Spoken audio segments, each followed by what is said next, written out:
Hello everyone, welcome back to my channel. हमने हमारी childhood and growing up की last कुछ वीडियोस में साइकोलॉजी का कंसेप्ट देख लिया था कि what is the meaning of psychology, कैसे साइकोलॉजी की जो डेफिनेशंस हैं वो इवॉल्व करती हैं and what is the nature of psychology. हमने इसकी ब्रांचेस को भी देख लिया था and in our today's video we are going to study about educational psychology. जो एजुकेशनल साइकोलॉजी है it is a applied branch, ये एक अप्लाइड ब्रांच है साइकोलॉजी की।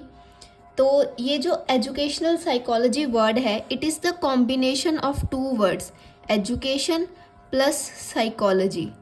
तो हम पहले इन दोनों का इंडिविजुअल मीनिंग देखते हैं। एजुकेशन का क्या मतलब होता है। जो एजुकेशन है वो एक लाइफ लॉन्ग प्रोसेस है which aims at the harmonious development of an individual, कि उसकी हर एस्पेक्ट की डेवलपमेंट होती है। ओनली फिजिकल मेंटल ऐसे नहीं, सभी एस्पेक्ट्स की डेवलपमेंट पर एम करता है हमारा एजुकेशन का प्रोसेस, चाहे वो सोशल हो, कल्चरल, इमोशनल, मेंटल, सारे एस्पेक्ट्स की डेवलपमेंट होती है एजुकेशन के प्रोसेस में। And what is the meaning of psychology, it is the science of behaviour. इसमें हम पर्सन के बिहेवियर की स्टडी करते हैं, that why an individual behaves in a certain way, किसी सिचुएशन में वो कैसा बिहेव कर रहा है, उसका बिहेवियर ऐसा ही क्यों है, वो हम साइकोलॉजी में स्टडी करते हैं। सो एजुकेशन क्या हो गया, बच्चे का जो बिहेवियर है उसको मॉडिफाई करना, it is the modification of behaviour and psychology is the science of behaviour. So what is the collective meaning of educational psychology. जैसे कि ये एक अप्लाइड ब्रांच है साइकोलॉजी की, इट मीन्स जो एजुकेशन साइकोलॉजी है वो किस पर एम करती है कि हमने लर्नर के बिहेवियर को स्टडी करना है।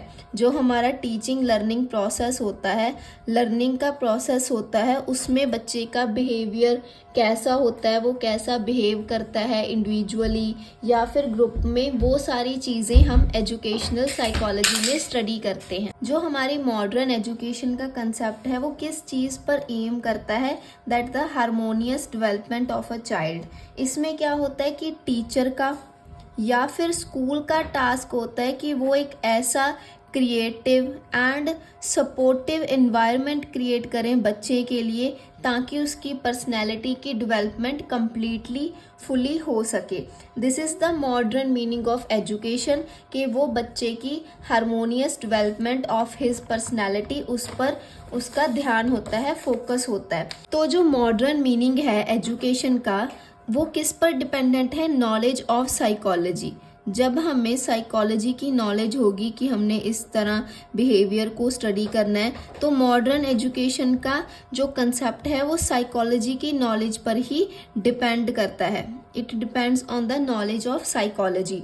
सो दैट्स वाई जो हमारी एजुकेशनल साइकोलॉजी है दैट इज़ अ साइकोलॉजी जो हमारी एजुकेशनल प्रॉब्लम्स में अप्लाई की जाती है। So now we are going to see the meaning of educational psychology, के इसको हम कैसे एक्सप्लेन कर सकते हैं। So now we are going to see the meaning of educational psychology. हमने वैसे तो स्टडी कर लिया कि वो किस चीज़ को मतलब स्टडी करती है, ये अप्लाइड ब्रांच होती है जो साइकोलॉजी की, बट इसको हमने अगर आंसर की फॉर्म में राइट डाउन करना है तो हम इसे कैसे करेंगे। So in this branch of psychology we try to study the behaviour of the learner with respect to his educational environment, के उसके जो एजुकेशन का इन्वायरमेंट उसे प्रोवाइड किया जाता है, उस एजुकेशन के एजुकेशनल इन्वायरमेंट में उस बच्चे का, उस लर्नर का कैसा बिहेवियर होता है, वो हम इस ब्रांच ऑफ साइकोलॉजी में स्टडी करते हैं। It is one of the branches of applied psychology. It is an attempt to apply the knowledge of psychology in the field of education. It consists of application of psychological principles and techniques to human behavior in educational situations. जो हमने अभी समझा था ये सारा educational psychology के बारे में, वही हमें उन लाइंस में एक्सप्लेन किया गया है कि हम ये एक जो है ब्रांच है एजुकेशनल साइकोलॉजी, अप्लाइड साइकोलॉजी की ब्रांच है तो उसमें क्या होता है, हम साइकोलॉजिकल प्रिंसिपल्स और टेक्निक्स को अप्लाई करते हैं एजुकेशनल सिचुएशंस में। देन इसमें और क्या लिखा जा सकता है, education by all means it is an attempt to mould and shape the behaviour of students. It aims to produce desirable changes in them for all-round development of their personalities. The essential skills and knowledge to do this job satisfactory is supplied by educational psychology. तो जो education का purpose होता है वो क्या attempt करता है कि हमने बच्चे के, लर्नर के बिहेवियर को मोल्ड करना है और शेप करना है। तो ये किस चीज़ पर एम करता है कि एक डिज़ायरेबल चेंजेस आने चाहिए बच्चे की पर्सनैलिटी में ताकि उसकी ऑल राउंड डेवलपमेंट हो सके। The other names here we can write harmonious development भी हम बोल सकते हैं, and we can also say the holistic development. तो जो एसेंशियल स्किल्स हैं और नॉलेज हमें चाहिए इस प्रोसेस को कि हमने बच्चे की ऑल राउंड डेवलपमेंट करनी है और उसमें उसकी पर्सनैलिटी में डिज़ायरेबल चेंजेस आने चाहिए, ये जो जॉब है इसको सेटिस्फैक्ट्री बनाने के लिए हमें एजुकेशनल साइकोलॉजी की ज़रूरत पड़ती है। अब हम एक एग्जांपल देख लेते हैं। For example, the job of an educational psychologist resembles that of an engineer.